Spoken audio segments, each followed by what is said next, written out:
Welcome to mega 9 TV. నేను మీ Janani. AP deputy CM power star Pawan Kalyan సినిమాల కోసం అభిమానులు ఎంతగా ఎదురు చూస్తుంటారో అందరికీ తెలిసిందే.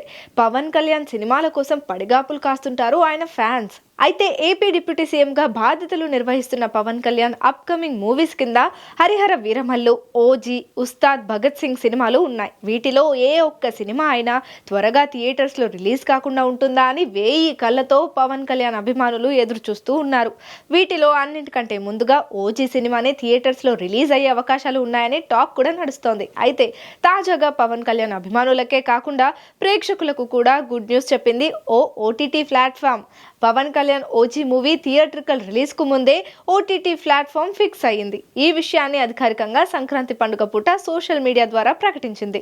దిగ్గజ డిజిటల్ స్ట్రీమింగ్ సంస్థ నెట్ఫ్లిక్స్ ఓజీ ఓటీటీ రైట్స్ ను కొనుగోలు చేసింది. తాజాగా జనవరి 14 నెట్ఫ్లిక్స్ లో ఓజీ ఓటీటీ స్ట్రీమింగ్ కానున్నట్లు అఫీషియల్ గా అనౌన్స్ చేసింది. నెట్ఫ్లిక్స్ ఇండియా పేరుతో ఉన్న అధికారిక ఇన్స్టాగ్రామ్ అకౌంట్ లో ఓజీ ఓటీటీ స్ట్రీమింగ్ కు సంబంధించి పోస్ట్ వైరల్ అవుతుంది. ఈ పోస్ట్ లో పవన్ కళ్యాణ్ తో ఉన్న OG first look poster share చేసింది. అలాగే అందులో నెట్ఫ్లిక్స్ పండుగ అనే హ్యాష్ ట్యాగ్ కూడా ఉంది.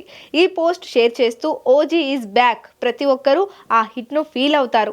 థియేట్రికల్ రిలీజ్ తర్వాత తెలుగు, తమిళం, మలయాళం, కన్నడ, హిందీ భాషల్లో ఓజీ నెట్ఫ్లిక్స్ ఓటీటీలోకి రానుంది అని రాసుకొచ్చారు. దీంతో ఓజీ ఓటీటీ ప్లాట్ఫామ్ పక్కాగా ఫిక్స్ అయినట్లే అని తెలుస్తోంది. ప్రస్తుతం ఈ పోస్ట్ సోషల్ మీడియాలో వైరల్ అవుతోంది. కాగా ప్రముఖ నిర్మాణ డివివి దానయ్య నిర్మిస్తున్న ఓజీ ఓటీటీ హక్కులను నెట్ఫ్లిక్సే సుమారుగా 92 కోట్లకు కొనుగోలు చేసినట్లు సమాచారం. థియేట్రికల్ రిలీజ్ తర్వాత నెల లేదా 2 నెలలకు ఓజీ ఓటీటీ స్ట్రీమింగ్ అయ్యే అవకాశాలు ఉన్నాయి.